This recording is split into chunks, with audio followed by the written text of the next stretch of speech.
بأبي القاسم محمد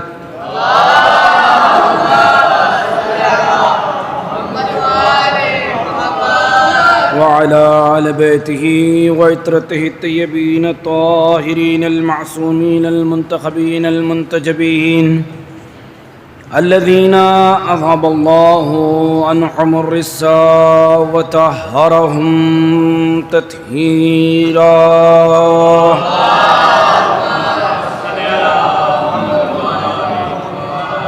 لا سيما الإمام المبين والكهف الحسين وغياث المستر المستغيثين بقية الله في الأرض أجمعين أرواحنا وأرواح العالمين واللي ترى بمقدمه الفداء عجل الله فرجه الشريف ألا لعنة الله دائمة على أعدائهم أجمعين غاصب حقوقهم ومنكر فضائلهم وإسمتهم من اللعن إلى قيام يوم الدين. أما بعد فقد قال الله الحكيم في كتابه المجيد ما هو شفاعة ورحمة للمؤمنين. بسم الله الرحمن الرحيم. قل لا أسألكم عليه أجرا إلا المودة في القربى. صلوات الله.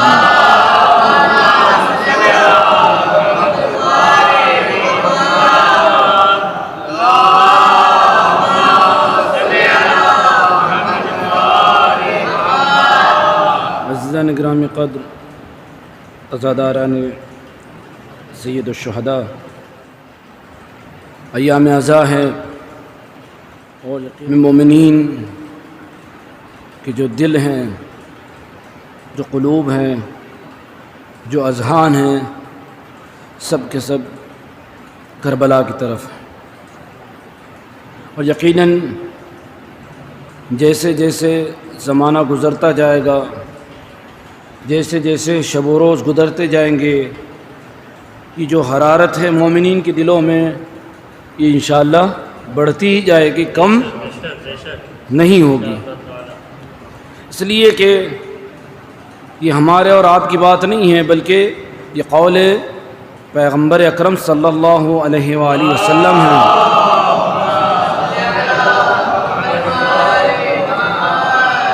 کہ اس قتل اور اس شہادت کی جو حرارت ہے وہ کبھی کم نہیں ہوگی، کبھی ٹھنڈی نہیں ہوگی.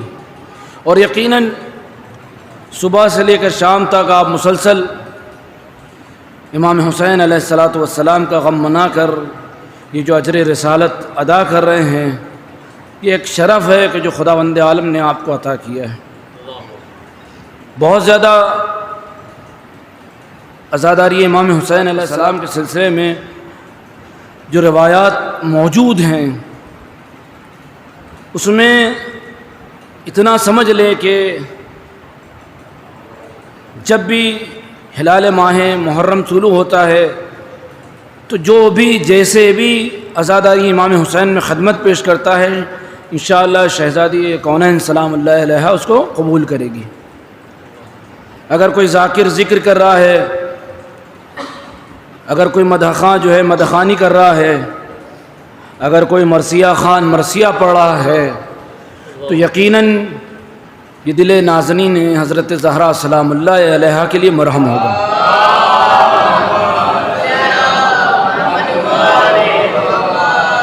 ایسا نہ سمجھے کہ صرف خطیبی جو ہے جو پڑھتا ہے وہ اہمیت والا نہیں، حتیٰ کہ جو بچے پڑھ رہے ہیں خدا کی قسم ہم نہیں جانتے کہ ایک شعر کی اہمیت کیا ہے. ایک شعر کی بات چھوڑ دیجئے، ایک شعر میں 2 مصرے ہوتے، 2 بیت ہوتے ہیں، تو ایک بیت کی جو جزا ائمہ معصومین علیہ السلام دیں گے وہ ہم اس کا تصور بھی نہیں کر سکتے. حتیٰ کہ یہ جو مرثیہ پڑھتے ہیں باقاعدہ ائمہ معصومین اپنے اصحاب سے کہتے تھے. ایک مرتبہ محرم کا زمانہ ہے، 8ویں امام کی خدمت میں جناب دیبل آتے ہیں. جناب دیبل جو اہل بیت کے مشہور مداحخواں تھے، کہا ارسی لنا کہ دیبل ہمارے لیے مرثیہ پڑھو، اس لیے کہ یہ جو مرثیہ ہے، یہ جو نوحہ ہے، یہ جو کلام ہے، یہ جو سلام ہے، خدا کی قسم اس کا اہتمام ائمہ اہل بیت علیہ السلام بھی کرتے تھے. اور یہ سب کے سب، یہ مجلسیں، یہ خطابت، یہ مرثیہ، یہ سلام، یہ سب کچھ، یہ نوحیں دراصل وہی اجر رسالت کی ادائیگی ہے کہ جس کا ہم سے مطالبہ کیا گیا. یہ ہمارے بچوں کے ذہنوں میں ابھی سے ڈالنا چاہیے کہ بیٹا اجر رسالت یہی ہے، اہل بیت کا حق یہی ہے کہ جب تک سانس چل رہی ہے ان کے فضائل کو بیان کیا جائے، ان کے مناقب کو بیان کیا جائے.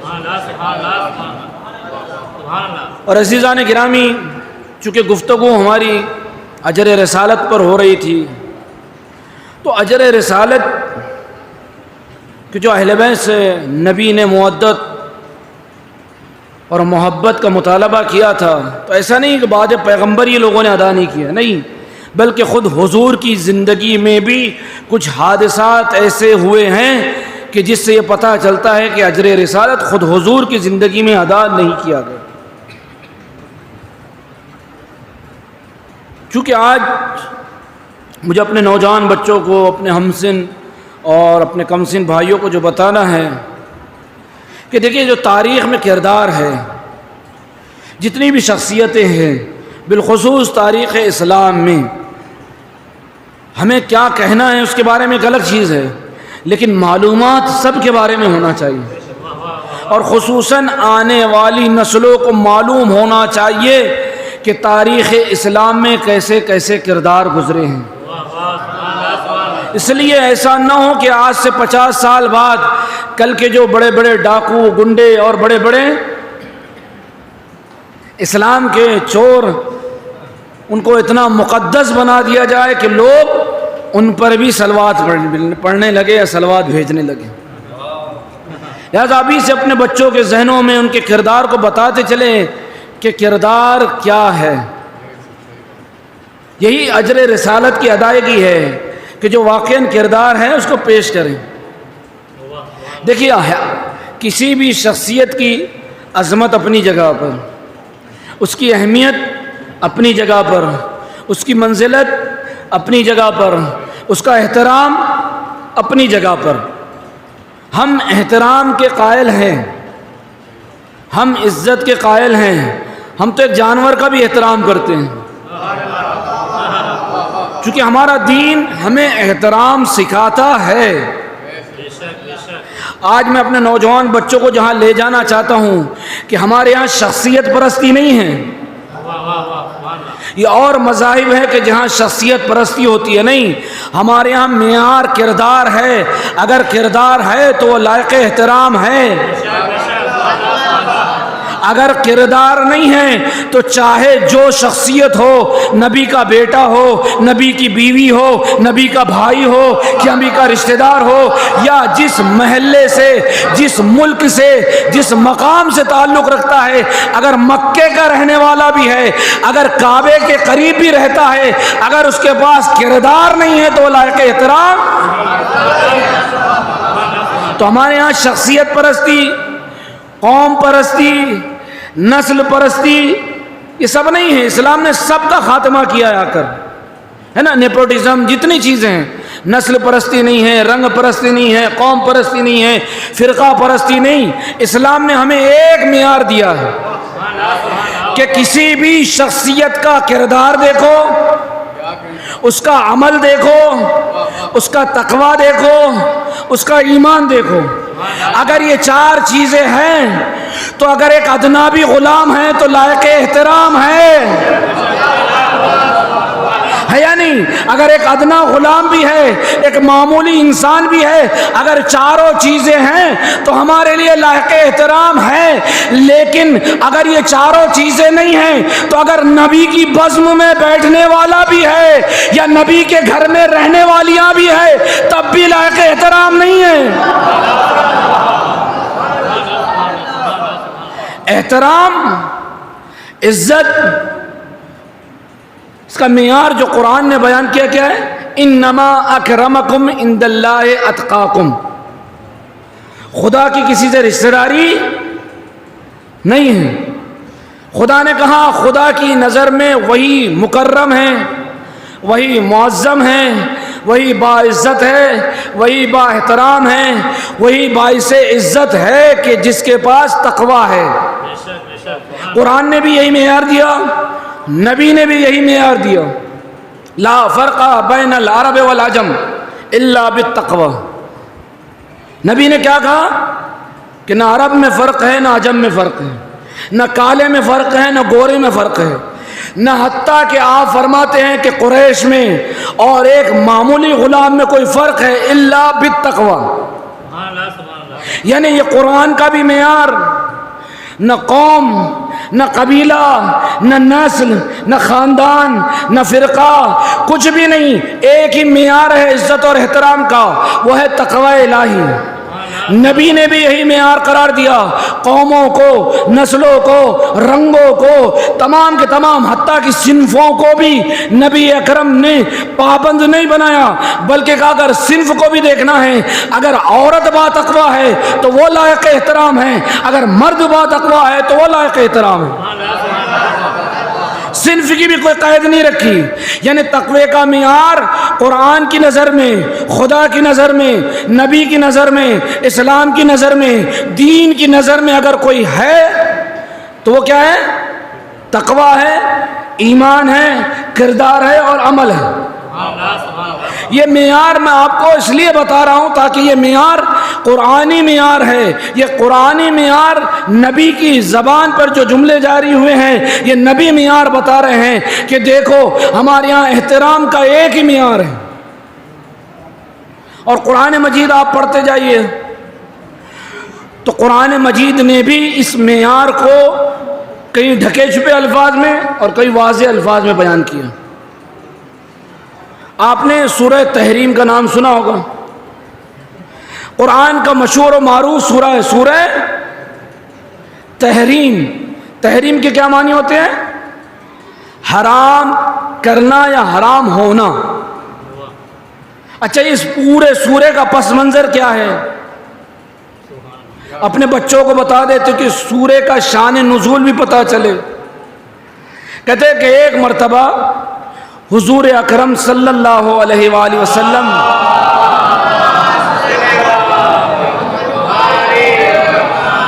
اپنے کسی زوجہ کے گھر گئے تھے، اور آپ نے، چونکہ حضور کو شہد بہت پسند تھا، عربی میں جس کو اصل کہتے ہیں، تو حضور جب بھی جاتے تھے وہ شہد کھاتے تھے۔ اچھا کچھ باتیں ایسی ہیں جو برسر منبر بیان نہیں کی جا سکتی، اس لیے کہ نبی کے گھر کی باتیں ہیں، لیکن کبھی کبھی ضروری بھی ہوتا ہے کہ اس کو بیان کریں تاکہ یہ بچے تاریخ سے واقف ہوں کہ نبی کے گھر میں جتنی ازواج مطہرات تھیں سب کے سب ام سلمہ نہیں تھی، سب کے سب ختیجہ نہیں تھی، بلکہ کچھ ایسی بھی تھی کہ جن کو نبی کا جانا پسند نہیں تھا۔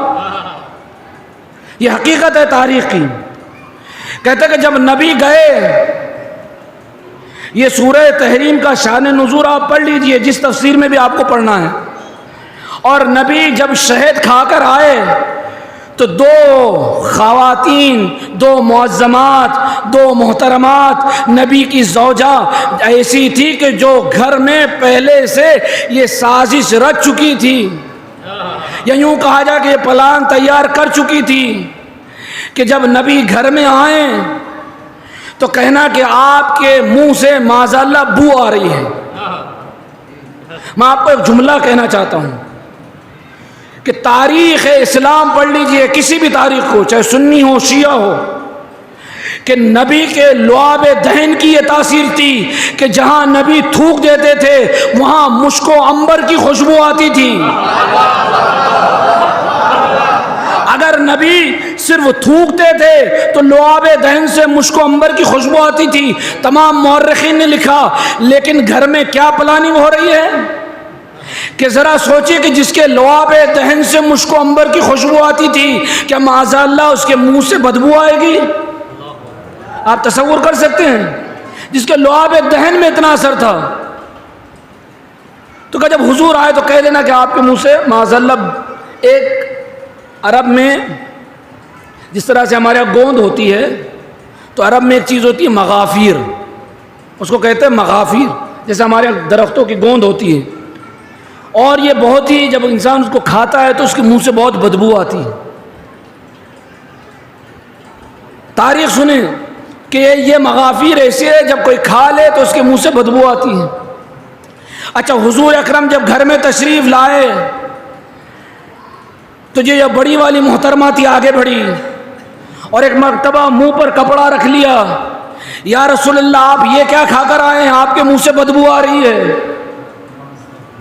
اب اللہ کا نبی حیران ہے کہ میں تو شہد کھا کر آیا ہوں. کہہ رہے ہیں آپ کے منہ سے مغافیر کی بدبو آ رہی ہے. اچھا پہلے سے پلاننگ تھی، ایک دو اور کو ملا لیا تھا گھر میں کہ جب نبی آئے تو کہہ دینا کہ آپ کے منہ سے مغافیر کی بدبو آ رہی ہے. ایک آگے بڑھی یہی کہا، دوسری آگے بڑھی. اور آپ جانتے ہیں کہ جب خواتین،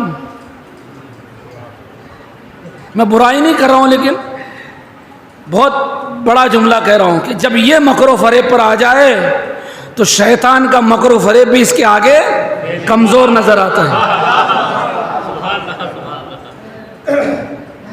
ماشاءاللہ بہت لوگ سمجھ رہے ہیں، چونکہ گھر کی حالت گھر والوں سے بہتر کوئی نہیں سمجھ سکتا. کہ میں اپنی طرف سے نہیں کہہ رہا ہوں، قرآن میں ہے. قرآن نے جب خواتین کا ذکر کیا مصر کی عورتوں کا تو کیا کہا، اِنَّ کَیْدَکُنَّ عَظِیمٌ، کہا ان کا قید بہت بڑا ہے، عظیم ہے نا. مکر و فریب، جب یہ مکر و فریب پہ آتی ہیں، ہندی میں کیا کہتے پتہ نہیں، اس کو تریا کہتے ہیں، جو بھی بہرحال کہتے ہیں، مکر. قرآن نے کہا کَیْدَکُنَّ عَظِیم. لیکن جب شیطان کے لیے کہا تو کاد شیطانو کانا ضعیفا، ان قید شیطان کانا ضعیفا. قرآن نے جب شیطان کے مکر و فریب کا تذکرہ کیا تو کہا ضعیف ہے، کمزور ہے مکر و فریب، یعنی شیطان سے بڑھ کر ان کا مکر و فریب ہے. اچھا اس میں ایک علت بھی ہے، نفسیاتی بات بھی ہے، اس لیے کہ دیکھیں مکر و فریب وہاں ہوتا ہے جہاں طاقت نہیں ہوتی. جہاں کمزوری ہوتی ہے وہاں مکر و فریب ہوتا ہے، جہاں طاقت ہوتی ہے وہاں مکر و فریب نہیں ہوتا. یہ قرآن میں ایک طرح سے قرآن نے جو بیان کیا کہ چونکہ شیطان اپنی طاقت زیادہ استعمال کرتا ہے، اس کو مکر و فریب کی زیادہ ضرورت نہیں پڑتی. اور مصر کی عورتوں کو کہا کہ کیدکن عظیم. اچھا دوسری محترمہ آگے بڑھی، یہی کہا. اللہ کے نبی حیران. اچھا جو گھر میں اور اپنی ایک ٹیم بنائی تھی، دو تین اور آ گئی کہ یا رسول اللہ آپ کے منہ سے بدبو آ رہی ہے. اب جیسے ہی بار بار تکرار ہوئی، ایک مرتبہ اللہ کے نبی نے قسم کھائی کہ آج کے بعد کبھی میں شہد نہیں کھاؤں گا. جب اللہ کے نبی نے قسم کھائی تو اب سورہ تحریم کی ابتدائی آیت ہے. جیسے ہی نبی نے قسم کھائی کیا فرمایا خداوند عالم، یا ایھا النبی لما تحرم ما احل اللہ لک لمرضات ازواجک. یہ میری بات نہیں ہے، یہ آیت قرآن ہے کہ اے اللہ کے نبی لما تحرم، اپنے آپ پر کیوں حرام قرار دے رہے ہیں. نبی نے کہا نا کہ اب میں نہیں کھاؤں گا، تو کیوں حرام قرار دے رہے ہیں؟ کس کو؟ کہ جس کو اللہ نے حلال آپ کے لیے قرار دیا ہے، یعنی شہد کو. لمرضات ازواجک، اپنی بیویوں کی رضامندی کے لیے. مرضات آپ جانتے ہیں کہ رضا کے معنی میں خوشنودی کے لیے. خداوند عالم نے صاف منع کر دیا کہ اگر ان کو پسند نہیں ہے تو کہہ دے کہ چلی جائیں، لیکن آپ شہد کھانا بند نہ کریں. اب سورے کی ابتدا اور آغاز دیکھیے. میں نے کیا کہا، پھر بات یاد رکھیے کہ احترام کی ہم سب کے قائل ہیں، لیکن احترام کے لیے چار چیزیں ہونا چاہیے: تقویٰ ہو، ایمان ہو، کردار ہو، عمل ہو. اب سورہ تحریم کا آغاز ہوتا ہے. ابتدائی میں پروردگار عالم نے نبی کو ٹوکا کہ آپ اپنی بیویوں کی مرضی کے لیے جو چیز ہم نے آپ کو حلال قرار دی ہے آپ اس کو اپنے آپ کے لیے پابند یا منع نہ کریں, آپ کھائیں. یا حرمت سے مراد وہ شرعی نہیں ہے کہ آپ سمجھ لے کہ آیت اللہ سیستانی نے حرام کا فتویٰ دیا, حرام سے مراد یا قرآن کا ہے کہ آپ پر منع نہیں ہے, آپ کھائیں. اور اس کے بعد آپ دیکھیں کہ قرآن مجید نے اس پورے سورے میں 2 آیتیں اور ایسی ہیں, یوں تو اور بھی آیتیں ہیں چونکہ اتنا وقت نہیں ہوتا کہ میں بیان کروں. پھر اس کے بعد نبی کی بیویوں کو قرآن تنبیہ کر رہا ہے, یا نساء النبی, کہ اے نبی کی بیویوں خبردار تم اپنے گھر کے باہر سج دھج کے نہ نکلنا. وَقَرْنَا فِي بُيُوتِكُنَّ, تمہارا گھر جو ہے وہ نبی کا گھر ہے, کبھی گھر سے باہر مت نکلنا. عزیزو ایک جملہ کہنے دیجئے, قرآن کہہ رہا ہے نبی کی بیویوں کو خبردار کبھی گھر سے باہر مت نکلنا. اگر نبی زندہ ہے تب بھی مت نکلنا, اور اگر نبی اس دنیا سے چلے جائیں تب بھی مت نکلنا. صلوات پڑھے محمد و آل محمد.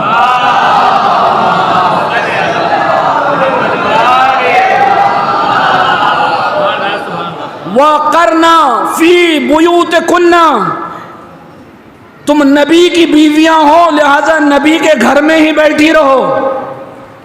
اچھا مجھے ایک بات یاد آ رہی ہے تاریخ کی, کہ جب جنگ جمل ہو گئی اور مولا امیر المومنین علیہ السلام نے جب محترمہ کو ایک قافلے کے ساتھ بھیجا تو بصرے سے مدینے کی طرف آتے ہوئے ایک مقام پڑتا ہے, بہت سارے مقام ہیں.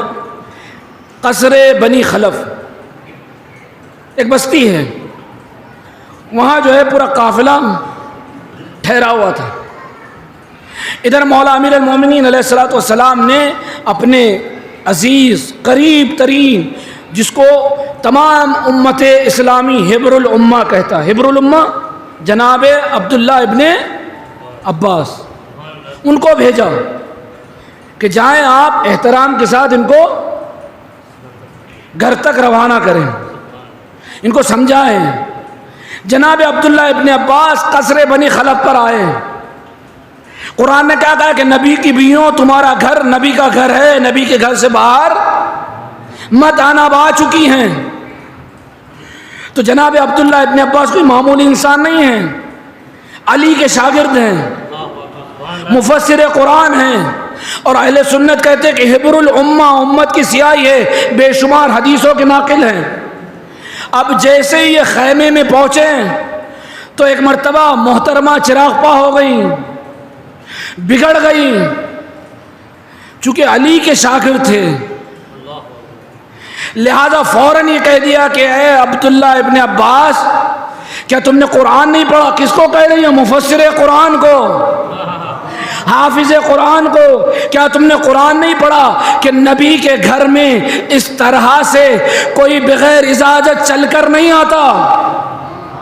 عزیزو قربان جاؤں, خدا کی قسم جناب عبداللہ ابن عباس جیسے بابصیرت انسان پر تاریخ کا سب سے بابصیرت انسان جناب عبداللہ ابن عباس سے جیسے ہی محترمہ نے کہا کہ تم نبی کے گھر میں, نبی کی بیوی کے گھر میں بغیر اجازت کے داخل ہو گئے, تو ایک مرتبہ جناب عبداللہ ابن عباس کہتے محترمہ جو نبی کا گھر تھا, جو آپ کا گھر تھا, وہ تو آپ چھوڑ کر آئی ہیں, یہ تو ایک معمولی سا خیمہ ہے جس کو آپ گھر کہہ رہی ہیں, جس میں بغیر اجازت کے داخل ہونا منع ہے, وہ تو آپ بہت دور چھوڑ کر آئی ہیں. دیکھیے ہماری آپ کی بصیرت میں اور جناب عبداللہ ابن عباس کی بصیرت میں بہت فرق ہے. کیوں معلوم ہے؟ میں انشاءاللہ بیان کروں گا. جناب تاریخ کے 2 کردار ہیں, عبداللہ ابن عباس اور عبداللہ ابن زبیر. عبداللہ ابن عباس علی کے شاگرد, عبداللہ ابن زبیر اپنی خالہ کے پروردہ. اب خالہ کون ہے میں انشاءاللہ بتاؤں گا. پوری کائنات کی اماں اور ان کی خالہ ہیں، اور حقیقی خالہ ہے، ایسا نہیں، حقیقی خالہ ہے عبداللہ ابن زبیر کی۔ ایک مرتبہ مکے میں جناب عبداللہ ابن عباس اور عبداللہ ابن زبیر کی ملاقات ہوئی۔ اچھا، بہت جناب عبداللہ ابن عباس بزرگ ہو چکے تھے، آنکھیں جا چکی تھی، لیکن علی کو کبھی ساتھ نہیں چھوڑا تھا۔ یہ کس کے پروردہ؟ خالہ کے پروردہ۔ یہ کس کے پروردہ؟ علی کے پروردہ۔ اب جب دونوں مکے میں ملے ہیں تو ایک مرتبہ جناب عبداللہ ابن عباس کی آنکھیں جا چکی تھی۔ ایک مرتبہ جیسے ہی عبداللہ ابن زبیر نے دیکھا، سلام کیا، اور سلام کرنے کے بعد کہتے الحمدللہ الذی اذھب بصرک۔ کون کہہ رہا ہے؟ عبداللہ ابن زبیر عبداللہ ابن عباس سے کہہ رہے ہیں کہ اللہ کی حمد ہے، اللہ کی تعریف ہے کہ جس نے تمہاری آنکھیں چھین لی۔ کون کہہ رہا ہے؟ تانا کون دے رہا ہے؟ عبداللہ ابن زبیر عبداللہ ابن عباس کو۔ تو عبداللہ ابن عباس علی کے شاگرد ہیں، ایک مرتبہ کہتے ہیں الحمدللہ الذی ابقا بصیرتی، میری آنکھیں گئی تو کیا ہوا؟ اس پروردگار کا لاکھ لاکھ شکر ہے کہ علی کی ولایت اور بصیرت پر آج تک باقی ہوں۔ صلوات پڑھے محمد و آل محمد۔ نہیں سمجھے؟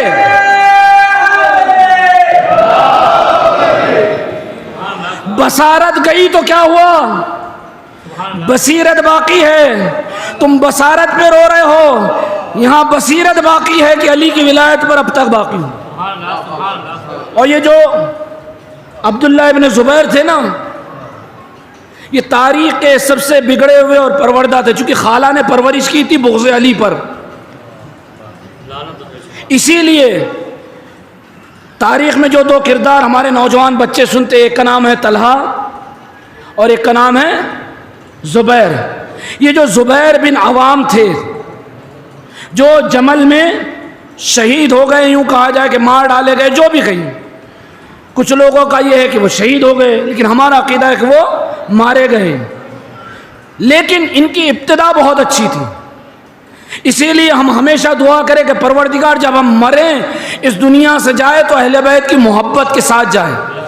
پیدا ہونا کمال نہیں ہے، اہل بیت کی محبت کے ساتھ مرنا کمال ہے۔ میں اس لیے کہہ رہا ہوں کہ جناب عبداللہ ابن عباس کی تاریخ اور عبداللہ ابن زبیر کی تاریخ لکھتی ہے کہ زبیر وہ ہیں، زبیر ابن عوام، جنہوں نے مولا امیر المومنین کا تا زندگی ساتھ دیا۔ یہاں تک کہ جب فدق کا معاملہ آیا، حکومت کا معاملہ آیا، تو جو تلوار لے کر علی کے ساتھ کھڑے تھے وہ زبیر بن عوام تھے۔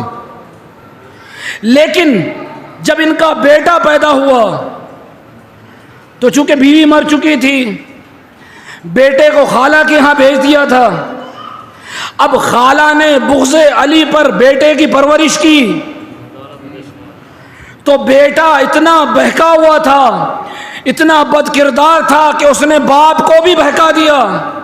اور یہی وجہ تھی کہ زبیر جنگ جمل میں مولا علی کے مقابل میں آ گئے۔ کیوں؟ اس لیے کہ بیٹے نے باپ کو ورغلایا، دھمکایا، بہکایا۔ اسی لیے ایک مرتبہ افسوس کے ساتھ مولا امیر المومنین کو کہنا پڑا ما زال الزبیر منا اہل البیت، کہ زبیر جب تک کہ ان کا بیٹا عبداللہ ابن زبیر پیدا نہیں ہوا تھا تو زبیر ہم اہل بیت میں سے تھے، الا ولد له ولده المشؤوم، یہاں تک کہ ان کا بدبخت بیٹا پیدا ہوا جس نے باپ کو ہمارے خلاف بھڑکایا۔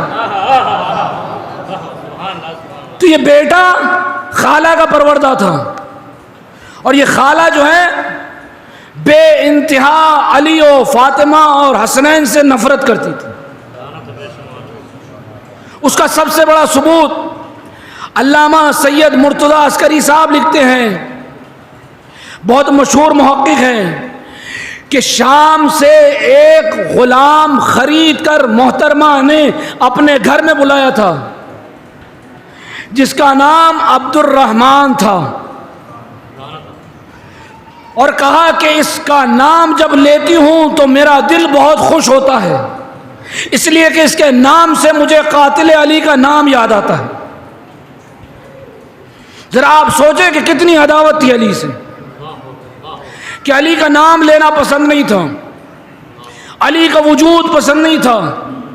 قرآن نے کیا کہا کہ اے نبی کی بیویوں، چونکہ تم نبی کی بیویاں ہو لہٰذا گھر سے باہر مت نکلنا۔ اس کے بعد ولا تبرجنا تبرج الجاہلیہ، اور دیکھو اس طرح سے نہ تو سجا کرو نہ سورا کرو جس طرح سے جاہلیت میں سجتی تھی۔ جو بناؤ سنگار جاہلیت میں کرتی تھی ویسا مت کرنا۔ یہ میرے جملے نہیں ہیں، قرآن کی لفظیں ہیں۔ قرآن نے 4 تنبیہ کی نبی کی بیویوں کو۔ سورہ تحریم پورا پڑھ لیجئے، تمام باتیں جو میں بیان کر رہا ہوں۔ اس کے بعد قرآن مجید نے مثال پیش کی، ضرب اللہ مثلا للذین آمنوا،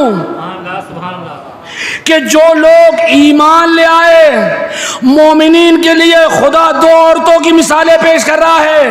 میں کہوں گا پروردگار، بات مومنوں کی ہو رہی ہے، مثال عورتوں کی پیش کی جا رہی ہے، تو آواز قدرت آئے گی۔ اس لیے کہ پورا پیغام ازواج نبی کو ہے، لہذا مثال بھی ان کے لیے ہے۔ خداوند عالم نے 2 نیک عورتوں کی بات کی، اور اس کے بعد فرمایا ضرب اللہ مثلا للذین کفروا امرأۃ نوح و لوط، کہ اللہ نے 2 نیک عورتوں کی مثال اور 2 بد کردار عورتوں کی مثال پیش کی۔ قرآن کی آیت ہے، قرآن نے کیا کہا؟ فخانتاہما، یہ دونوں نبی کی بیویاں تھیں، لیکن چونکہ نبی کے ساتھ خیانت کی، دغا کی، غداری کی، لہذا اب نبی سے ان کی رشتہ داری نے انہیں کوئی فائدہ نہیں پہنچایا۔ اور قرآن کا کیا حکم ہے؟ وقیلا، ان دونوں عورتوں سے کہا جائے گا، نوح کی بیوی سے، لوط کی بیوی سے، وقیلا ان دونوں سے کہا جائے گا کہ جہنم میں داخل ہو جاؤ مع داخلین۔ ابھی بھی بات پوری نہیں ہوئی۔ جب میں تفسیریں پڑھ رہا تھا، میں نے ایک تفسیر اہل سنت کی مشہور دیکھی کہ جس میں بہت اچھی بات اس آیت کی تفسیر میں لکھی تھی، کہا خدا بتانا چاہتا ہے کہ کسی کی کسی سے رشتہ داری فائدہ نہیں پہنچائے گی۔ نبی کی بیویوں کی مثال دے کر قرآن نے یہ معیار قائم کر دیا کہ نبی کا چاہے جو کتنا ہی قریب اور عزیز کیوں نہ ہو، اگر تقوی اور ایمان نہیں ہے تو اس کی رشتہ داری اسے کوئی فائدہ نہیں پہنچائے گی، اسے ڈائریکٹ جہنم میں لے جائے گی۔ ایسا نہیں ہے کہ رشتہ داری ہے بھئی نبی کی بیوی ہے تو جنت میں نہیں، بلکہ معیار تقوی ہے، معیار کردار ہے۔ چونکہ بہت ساری تفسیر ہے، وقت نہیں ہوتا کہ تمام چیزوں کو بیان کروں، چونکہ مجھے آگے بھی بڑھنا ہے۔ ان پوری چیزوں کو چھوڑتے ہوئے میں نے قرآن اور حدیث کی باتیں پیش کی۔ اب آئیے علماء کے فتاوے، میرے پاس باقاعدہ حوالہ موجود ہے۔ آیت اللہ العظمیٰ سید علی سیستانی حفظ اللہ، آپ کی ایک ویب سائٹ ہے مرکز ابحاث عقائدیہ، جو ہمارے علماء وہ جانتے ہیں کہ یہ ایران میں قم میں بھی اس کی فرع ہے، نجف اشرف میں بھی ہے، اور الحمدللہ اس میں ہمارے بہت سارے دوست ہیں جو اس میں کام کرتے ہیں، یہ مختلف مقامات پر۔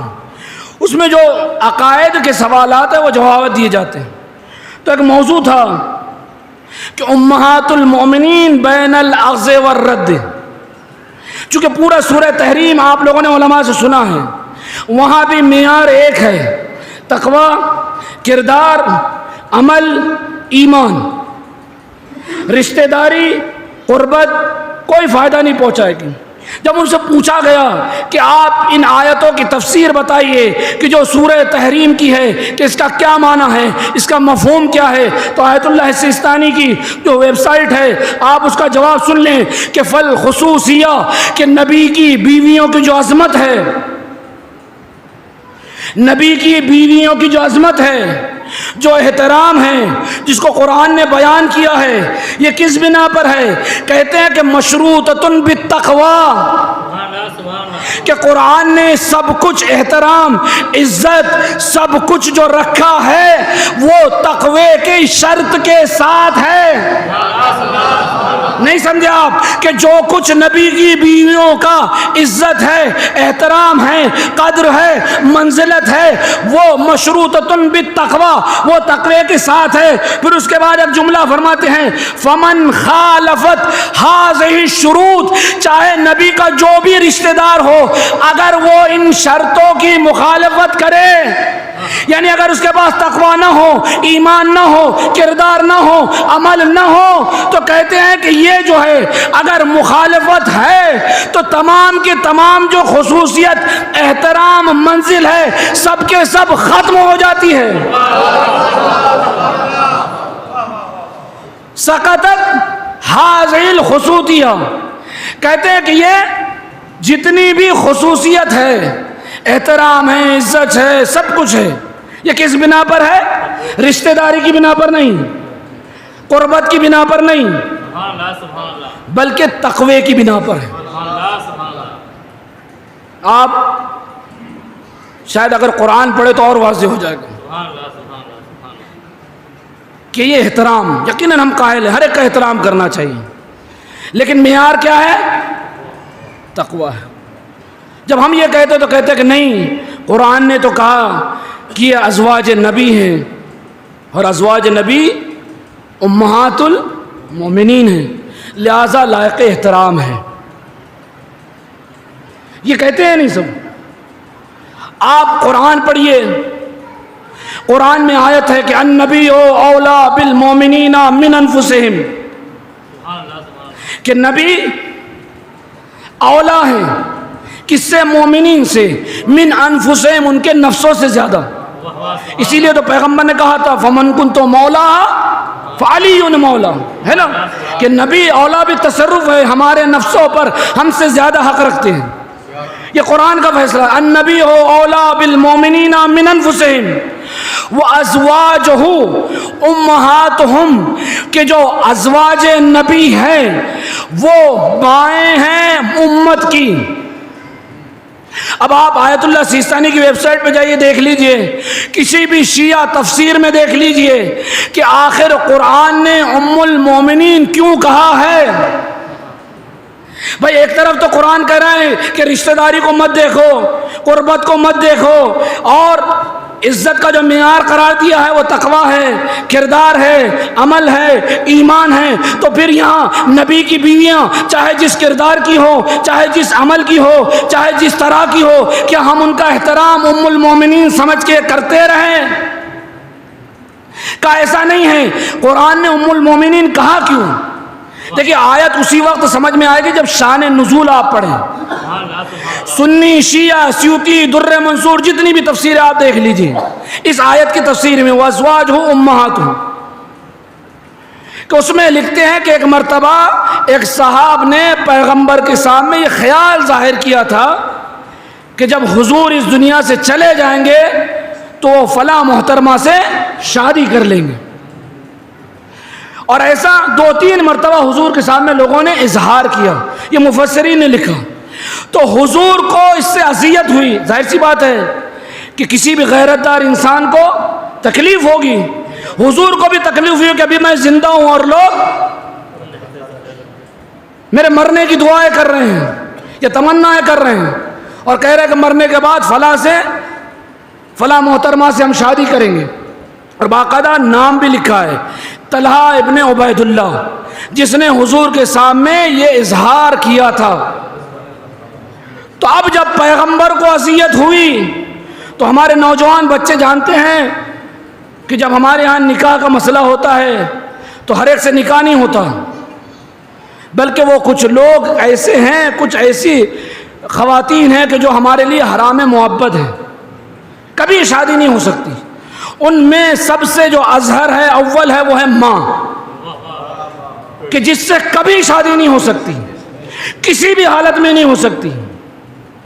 حرام محبت ہے کہا کیونکہ لوگ حضور کو اس طرح اذیت دیتے تھے لہذا خدا نے حضور کے احترام کو مد نظر رکھتے ہوئے حضور کی بیویوں کو امت کی مائیں اس لیے قرار دیا تاکہ زندگی میں کسی کے دل میں حضور کی بیویوں سے شادی کا خیال نہ پیدا ہو۔ صلوات پڑھے محمد اور محمد۔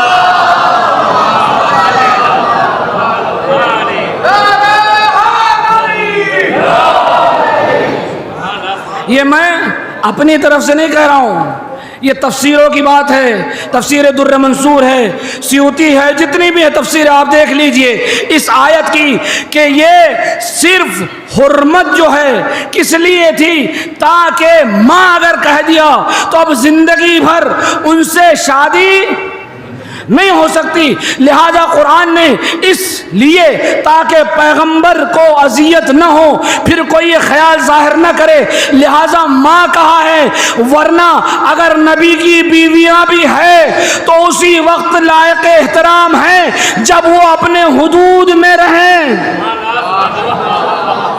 ہم کسی کے احترام کے منکر نہیں ہیں کہ اگر آپ ماں کہہ کر ہمیں احترام کروائے، نہیں، ہمیں قرآن نے معیار دیا کہ تقویٰ دیکھے، عمل دیکھے، ایمان دیکھے، چاہے وہ نبی کی بیوی ہو، چاہے وہ نبی کا بیٹا ہو، معیار احترام، معیار عزت کیا ہے کہ وہ اپنی حدود میں رہیں۔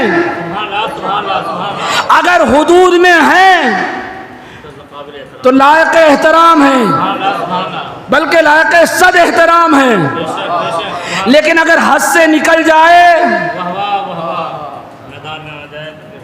تو پھر احترام نہیں ہوتا ہے یا نہیں؟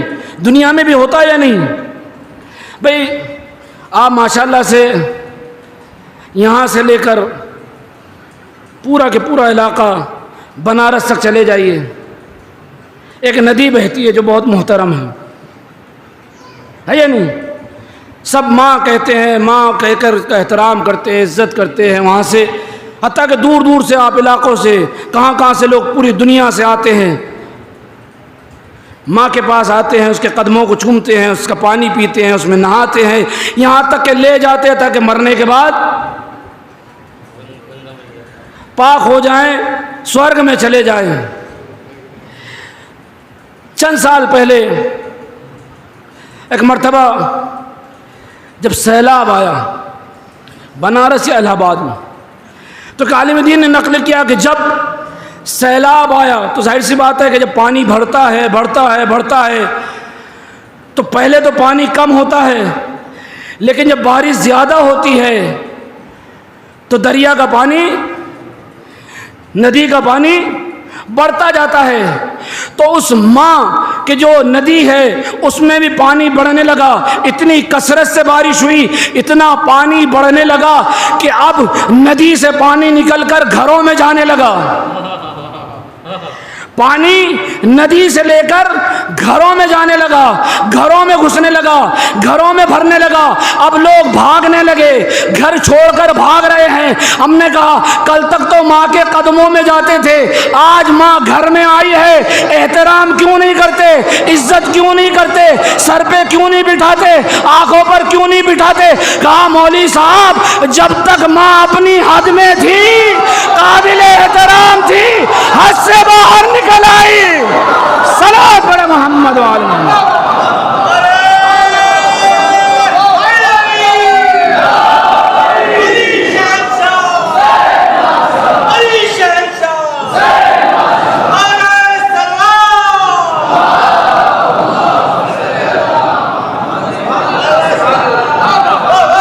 جب تک حد میں تھی تو دنیا بھی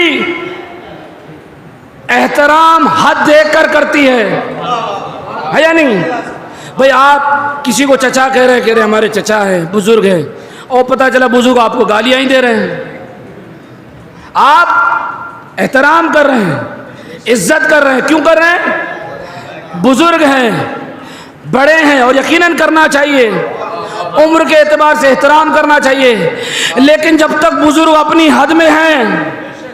لیکن اگر آپ کو گالیاں دینے لگے، بیجا تھپڑ مارنے لگے، تو پھر آپ کا بھی ہاتھ اٹھ جاتا ہے. کہتے مولوی صاحب جب تک وہ اپنی حد میں تھے ہم بھی احترام کر رہے تھے, جیسے وہ اپنی حد پار کر کے آ گئے اب وہ لائق احترام نہیں رہے. تو دنیا بھی اسے لائق احترام سمجھتی ہے جو حد میں ہوتا ہے. نبی کی بیویوں کی حد, قرآن نے کہا کہ تمہارا گھر ہے, یہی تمہاری حدود ہے, اگر اس میں رہو گی تو لائق احترام رہو گی, اگر میدان میں نکل آؤ گی. صلوات پڑھے محمد و آل محمد.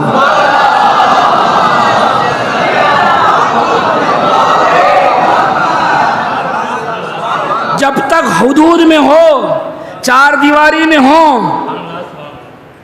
یہی جناب عبداللہ ابن عباس نے کہا کہ جو تمہارا گھر تھا وہ تو تم چھوڑ آئے ہو, اب کاہے کا گھر, یہ تو خیمہ ہے.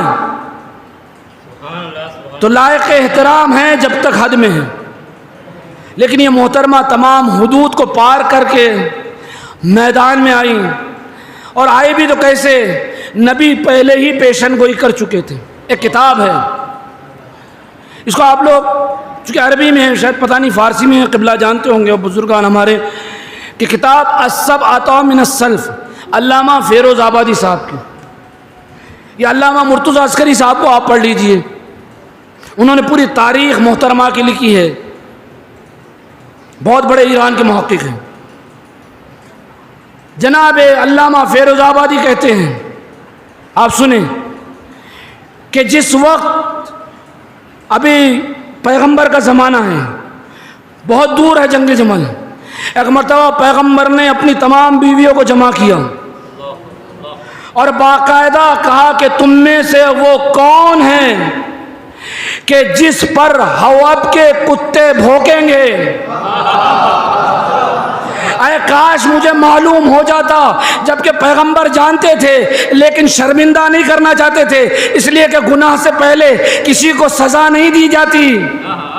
لیکن پیغمبر نے تنبیہ کی تھی کہ جو بھی اس طرح سے جائے گا حواب کے کتے بھوکیں گے, اس پر خدا کی بھی لعنت ہوگی, خدا کے رسول کی بھی لعنت ہوگی. یہ پہلے ہی پیشن گوئی کر دی تھی. اور یہی نہیں, ایک مرتبہ محترمہ کے کمرے کی طرف اشارہ کر کے کہا تھا, ہا ہن الفتنہ, ہا ہن الفتنہ, ہا ہن الفتنہ. 3 مرتبہ علامہ فیروز آبادی کہتے ہیں کہ 3 مرتبہ کہا کہ یہیں سے فتنے کا آغاز ہوگا, یہیں سے فتنے کا آغاز ہوگا, یہیں سے فتنے کا آغاز ہوگا. اور ہوا بھی یہی.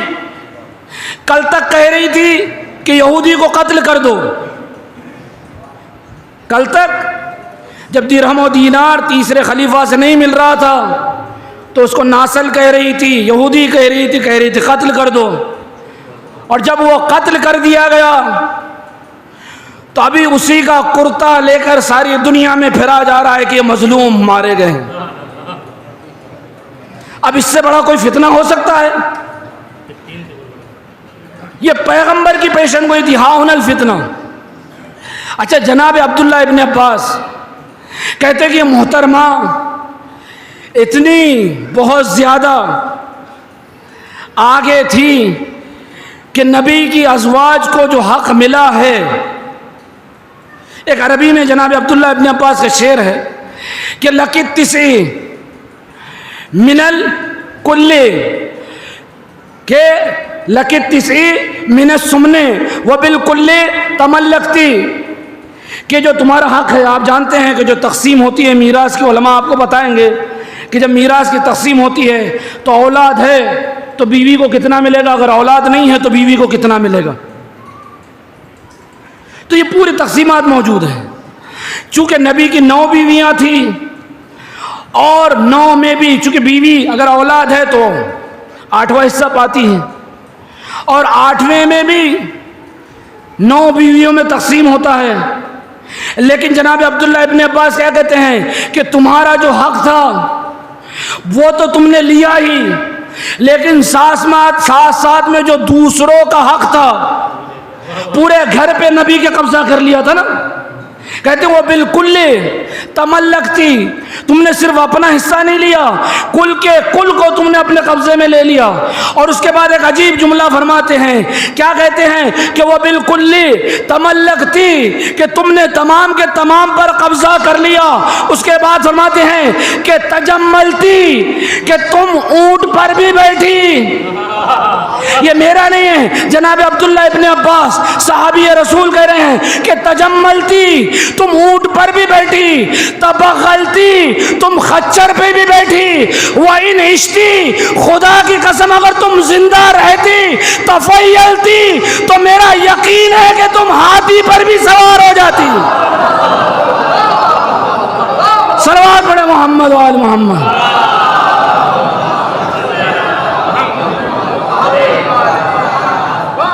یہ جناب عبداللہ ابن عباس کہہ رہے ہیں کہ تجملتی، اونٹ پر بھی بیٹھ گئیں، تبغلتی، خچر پہ بھی آئی ہے یا نہیں؟ جب امام حسن علیہ السلام کا جنازہ لایا گیا تو اس وقت محترمہ خچر پر سوار تھی یا نہیں؟ تو کہتے تبغلتی، تم خچر پہ بھی بیٹھ گئی۔ اور جناب عبداللہ ابن عباس کہتے اگر تم زندہ رہتی تو یقیناً تم ہاتھی پر بھی سوار ہو جاتی۔ اچھا، ہم وہ تو باتیں نہیں کہتے جو عبداللہ ابن عباس، ان کے لیے سزاوار ہو سکتا ہے، وہ امیر المومنین کے، نبی کے شاگرد ہیں، امیر المومنین کے شاگرد ہیں، ان کے صحابی ہیں۔ لیکن ایک بات جو تاریخ میں ہے کہ محترمہ جو اونٹ پر بیٹھی تھی، تو آپ علامہ مرتضیٰ عسکری صاحب کی کتاب اٹھا لیجیے، علامہ فیروز آبادی صاحب کی، ہر ایک نے یہ لکھا، جب مولا سے پوچھا گیا کہ مولا محترمہ جس اونٹ پر آئی تھی وہ سرخ بالوں والا اونٹ تھا، اس کی آنکھیں ایسی تھی، اس کے پیر ایسے تھے۔ جب لوگوں نے تعریفیں اونٹ کی بیان کرنا شروع کیا تو مولا نے فرمایا انہا لشیطان، کہ وہ اونٹ یا اونٹنی نہیں تھا بلکہ وہ شیطان تھا، وہ شیطان تھا کہ جو اونٹ کی شکل میں آیا تھا، جس پر بی بی سوار ہوئی تھی۔ عزیزو، بس ایک جملہ کہنا چاہتا ہوں کہ ابا کی ایک حدیث ہے جس کو سب نے لکھا۔ ابا نے کیا کہا؟ انا علی شیطانن، یا تیرے یعنی کہ میرے سر پر ہمیشہ ایک شیطان سوار رہتا ہے، مجھ پر ہمیشہ ایک شیطان سوار رہتا ہے۔ کون کہہ رہے ہیں؟ ابا کہہ رہے ہیں کہ اگر میں ٹیڑھا ہو جاؤں مجھے سیدھا کر دینا، بہک جاؤں راستہ دکھا دینا۔ کیا کہہ رہے ہیں؟ کہ مجھ پر ایک شیطان ہمیشہ سوار رہتا ہے۔ ابھی مجھے سمجھ میں نہیں آیا کہ باپ اور بیٹی کا کیا چکر ہے۔ باپ پر شیطان سوار رہتا ہے، شیطان پر بیٹی سوار رہتی ہے۔ صلوات پڑھے محمد والا۔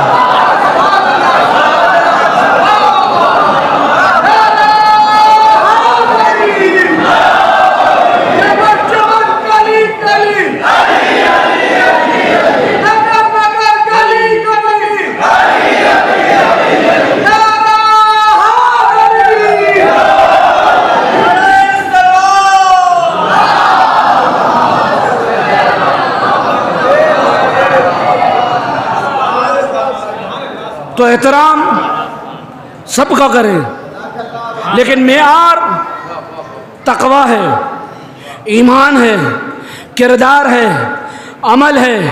یاد رکھیے کہ نبی کی بیوی ہونا، نبی کا بیٹا ہونا، نبی کا عزیز ہونا، نبی کا رشتہ دار ہونا، یہ قرآن کی معیار نہیں ہے، نہ حسب معیار ہے، نہ نسب معیار ہے، نہ رشتہ داری معیار ہے، نہ قرابت داری معیار ہے، بلکہ اگر کوئی معیار احترام و عزت ہے، معیار کرامت ہے تو وہ تقوی الہی ہے۔ اسی لیے خدا نے فرمایا انما اکرمکم عند اللہ اتقاکم، ہے یا نہیں؟ اسی لیے بہت احترام خود حضور جس کا کرتے تھے، اس خاتون کو خدیجۃ الکبریٰ کہا جاتا ہے۔ اور خدا کی قسم یاد رکھیے، مانگنے سے احترام نہیں ملتا، زبردستی کسی کا احترام نہیں ہوتا۔ بھائی ہم کیا احترام کریں گے خدیجہ کا، جس کا احترام خود خالق اکبر کر رہا ہو۔ آج یہ زبردستی لوگ احترام کرواتے ہیں، احترام کر لیجئے، احترام کر لیجئے۔ بھائی اگر ساری دنیا بھی اگر محترمہ کا احترام کرنے لگے تو روز محشر کیا کریں گی؟ لہٰذا دنیا کا احترام معیار نہیں ہے، بلکہ معیار ہے کہ خدا جس کا احترام کرے، ملائکہ جس کا احترام کرے۔ روایت سنیں کہ جس وقت پیغمبر اکرم گھر میں موجود تھے، سنیں کہ کس طرح سے ازواج پیغمبر کا احترام ہوتا ہے۔ پیغمبر گھر میں ہے کہ ایک مرتبہ جبریل امین خان جنت لے کر آئے، اور کوئی معمولی خان نہیں تھا، جو جنت سے آیا تھا، جو غذا آئی تھی، جو خان آیا تھا، وہ خاص ختیجہ کے لیے تھا۔ باقاعدہ جبریل امین نے کہا کہ یا رسول اللہ، یہ خدا نے خاص ختیجہ کے لیے بھیجا ہے۔ اور یہی نہیں کہا یا رسول اللہ، جبرائیل کہتے ہیں یا رسول اللہ، جنت میں ایک محل ہے کہ جس کے جیسا کوئی محل نہیں ہے، خدا نے یہ محل صرف ختیجہ کی ملکیت قرار دی ہے۔ اور یہی نہیں، اس کے بعد کہتے ہیں یا رسول اللہ، خدا نے بھی ختیجہ کو سلام کہا ہے، آپ میرا بھی سلام ختیجہ سے کہہ دیجئے۔ عزیزو، یہ کوئی معمولی منزلت نہیں ہے، کہا اللہ بھی ختیجہ پر سلام کر رہا ہے، آپ بھی میری طرف سے بھی ختیجہ پر سلام کہہ دیجئے۔ جناب ختیجہ موجود نہیں تھی۔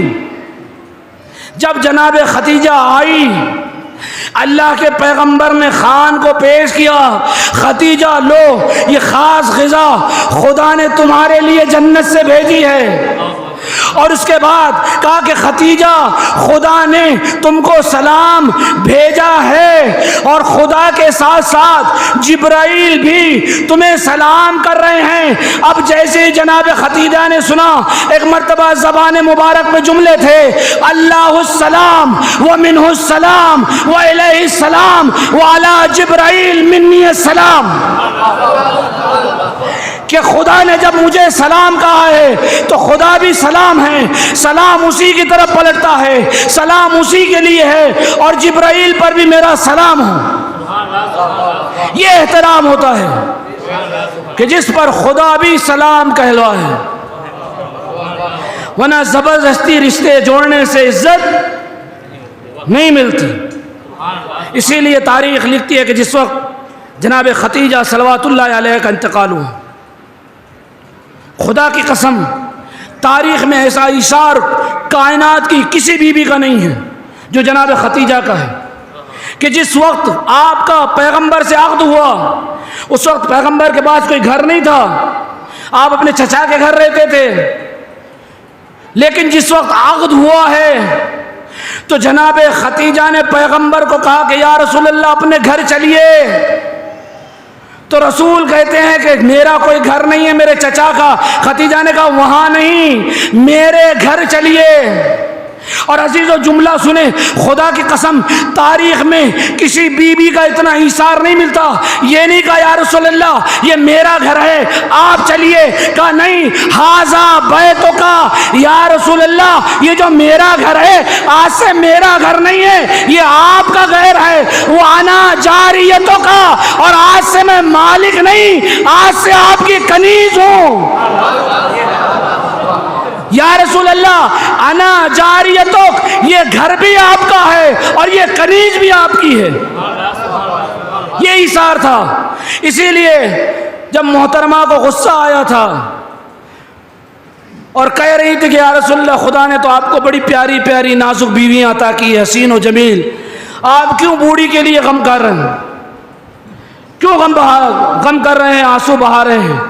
تو ایک مرتبہ روایت کے جملے ہے کہ پیغمبر اکرم غضبناک ہوئے، رسول کو غصہ آیا کہ تم بوڑھی کہہ رہی ہو، خدا کی قسم ما ابدلنی اللہ خیرا منہا، خدا نے آج تک اس سے بہتر کوئی مجھے بیوی عطا نہیں کی۔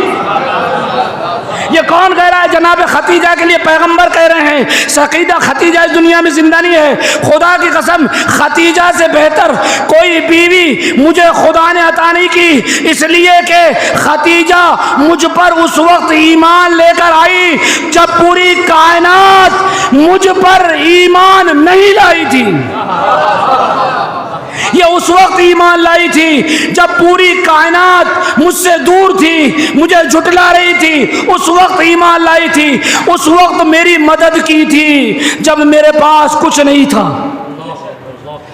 تاریخ لکھتی ہے کہ ساری دولت، بعض روایتوں میں 70-80 ہزار اونٹ کہ جن پر آپ کا سامان تجارت لادا جاتا تھا، اور اتنی دولت کہ جب لا کر رکھا تو سارا گھر دولت ختیجہ سے بھر گیا. یا رسول اللہ اب یہ میرا نہیں ہے، یہ آپ کا ہے. اسی لیے پیغمبر نے کہا اس وقت مجھے دیا کہ جب ساری کائنات نے مجھے منع کر رکھا تھا، اور خدا نے اس کے ذریعے سے مجھے ایک بیٹی عطا کی جو کائنات کی سب سے عظیم بیٹی. عزیزو یہ معمولی فضیلت نہیں ہے. شہزادی کونین سلام اللہ علیہ کی کائنات میں 4 عورتیں، نبی کی مشہور حدیث ہے کہ کائنات میں 4 عورتیں ہیں جو افضل ہیں. ان 4 میں جناب ختیجہ صلوات اللہ علیہا بھی ہیں، جناب صدیقہ کبریٰ سلام اللہ علیہا بھی ہیں. یاد رکھیے کہ دنیا میں ماں ماں ہوتی ہے، بیٹی بیٹی ہوتی ہے.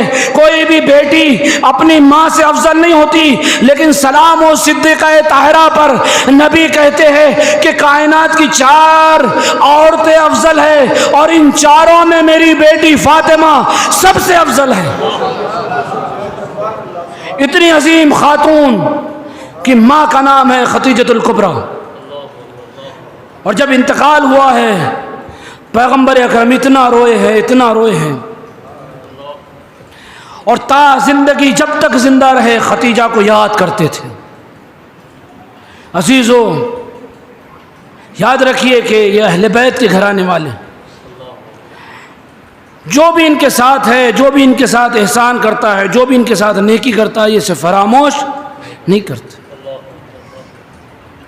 جس نے بھی ان کے ساتھ اچھائی کی کبھی فراموش نہیں کرتے. خدا کی قسم اہل بیت چاہے چھوٹی سے چھوٹی کیوں نہ ہو اس کو کبھی بھولتے نہیں ہیں. اور تاریخ کی وہ شخصیت ہے کہ جس نے صرف ایک کام کیا تھا، آج تک حر علیہ السلام ہے، وہ تھا احترام فاطمہ. خدا کی قسم احترام فاطمہ تھا. اور اس کو کیا جزا ملی کہ آج تک رومال فاطمہ پیشانی پر بندھا ہوا ہے.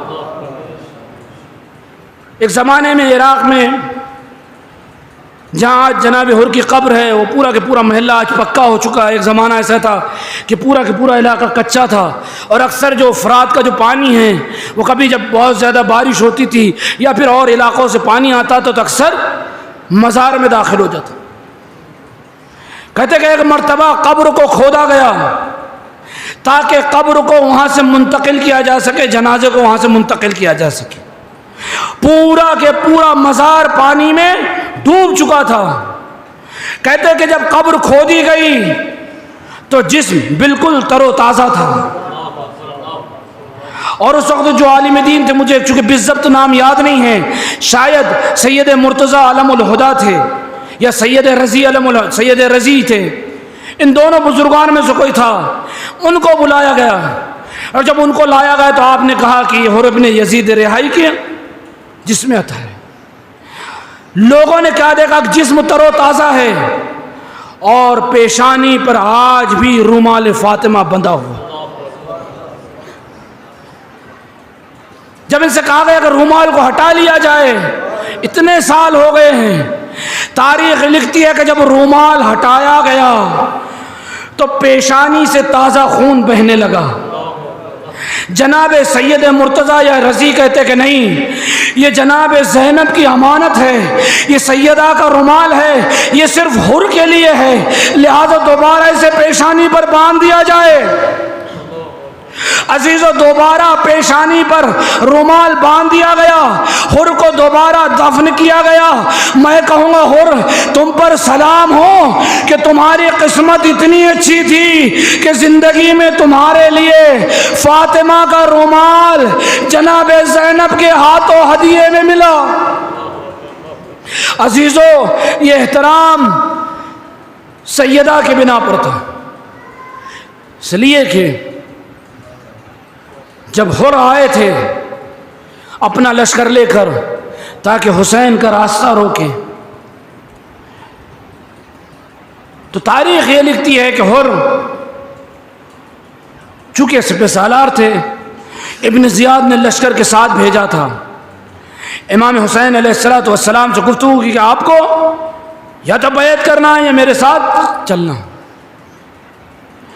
امام نے منع کیا،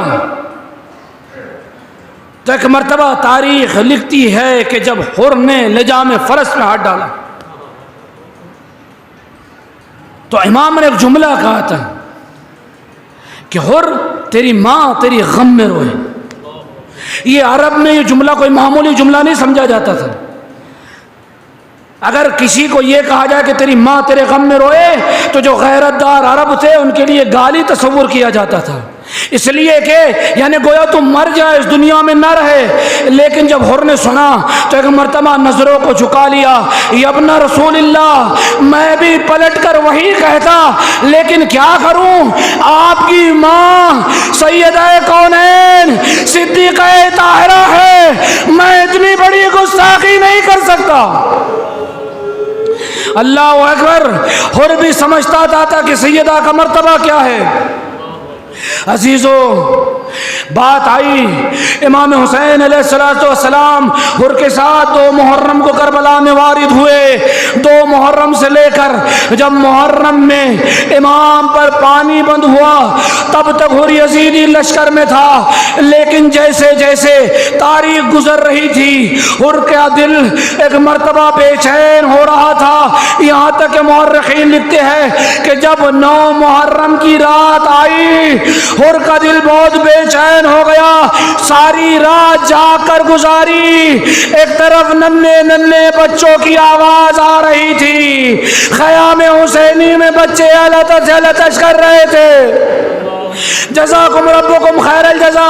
ایک مرتبہ حر نے خیموں کی طرف دیکھا، کہا حر تو ہی اس قافلے کو یہاں لایا ہے، یہ ننھے ننھے بچے جو صدائے لطش بلند کر رہے ہیں، اور اپنے آپ کو مجرم سمجھ رہا تھا۔ ساری رات پریشانی کے عالم میں گزاری، ابھی صبح کا وقت ہونے والا ہے، اذان صبح کا وقت ہوا اور وضو کر رہا ہے، پشت خیمہ سے کسی کے رونے کی آواز آئی، حر میرا لال حسین تنا ہے۔ عزادارو جب پشت خیمہ سے آئے، حر میرا لال حسین تنا ہے، اس کے بچے بڑے پیاسے ہیں۔ حر نے عجیب و غریب نظروں سے دیکھا، یہ کون معظمہ ہے؟ عزیزو آپ سمجھ گئے ہوں گے یہ کوئی اور نہیں، حسین کی دکھیاری ماں فاطمہ ہے کہ جو بیان کر رہی ہے۔ جزاکم ربکم خیر الجزا۔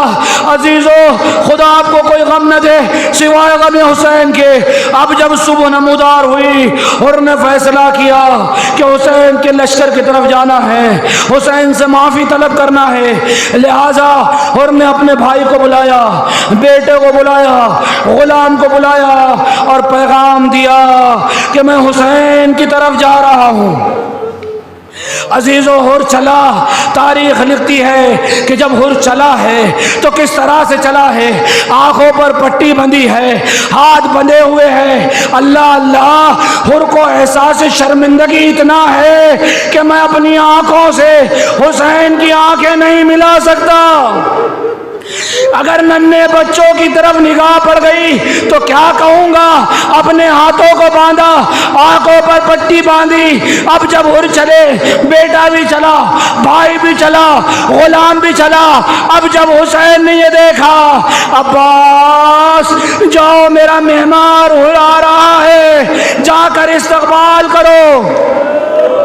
عباس آگے بڑھے، علی اکبر آگے بڑھے، قاسم آگے بڑھے، اللہ اکبر کا نعرہ بلند ہوا، اور نے اپنے آپ کو زمین پر گرا دیا۔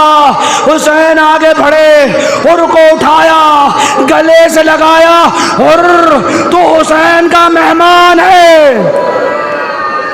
کہا آقا شرمندہ ہوں، اور جب میں نے بھی معاف کیا، میرے خدا نے بھی معاف کیا، اور تو میرا بھائی بن کر آیا ہے، اور آ ذرا کچھ دیر خیمے کی چھاؤں میں بیٹھ جا، خیموں میں اتنا بھی پانی نہیں ہے کہ مہمان نوازی کر سکو، لیکن ہاں اور ذرا سائے میں بیٹھ جا۔ کہا آقا میں آپ کا مجرم ہوں، مجھے مرنے کی اجازت دے دیجئے، سب سے پہلے میں جا کر جام شہادت نوش کرنا چاہتا ہوں، اور تو بہت بزرگ ہے، ابھی بیٹھ جا، کچھ دیر آرام کر لے۔ جب حسین نے روکا، کہا آقا اگر مجھے اجازت نہیں دیتے، میرے بیٹے کو مرنے کی اجازت دے دیجئے۔ اللہ اکبر، حر کا بیٹا چلا، میدان میں آیا۔ عزیزوں سنیں کہ جب میدان میں زخمی ہو کر گرنے لگا، آواز دی بابا مدد کو آئیے۔ عزیزوں حر چاہتے ہیں کہ بیٹے کی مدد کے لیے پہنچے، ادھر حر چلے، جب بیٹے کے لاشے پر پہنچے عجیب منظر دیکھا، بیٹے کا سر حسین کی آغوش میں تھا۔